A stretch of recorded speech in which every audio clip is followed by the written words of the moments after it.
Aujourd'hui connu sous le nom de Palais Lumière, ce bâtiment se faisait appeler à l'époque Bain d'Évian. Réputé à l'international, ces termes ont accueilli entre 1902 et 1983 des curistes du monde entier avant de fermer. Depuis, le bâtiment a été rénové, mais le hall d'entrée a gardé son charme d'époque. Le hall a été complètement refait à l'identique. Seuls les vitraux, qui sont dans un style art nouveau, sont d'origine, avec les boiseries. On peut voir derrière moi sur cette boiserie la trace de l'ancienne horloge qui était là. Ce bâtiment avait été laissé à l'abandon pendant quelques années et donc partiellement dégradé.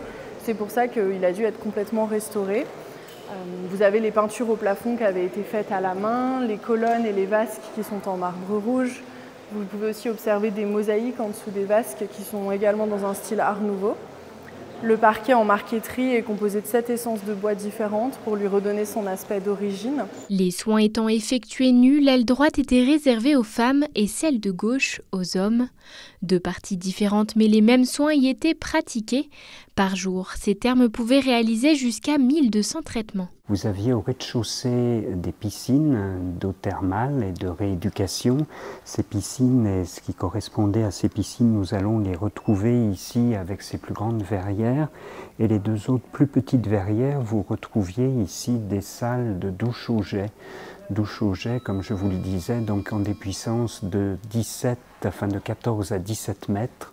Et le but était de masser le bas du dos et vous veniez pour la cure de diurèse pour faire travailler les reins. Les soins commençaient très tôt le matin à partir de 5h30 et ce jusqu'à midi. Les curistes pouvaient donc se reposer dans cette salle qui sert aujourd'hui de lieu de conférence. Le fait de venir en cure pendant 21 jours, oui, la cure a des bienfaits, mais à la base c'est très fatigant, c'est très éprouvant. Et entre deux soins, vous aviez la possibilité de venir vous relaxer, vous détendre. Donc vous aviez ici des transats en osier, donc imaginez tout un mobilier en osier. Et les curistes, entre deux soins, vous pouviez en avoir 3 ou 4 par jour.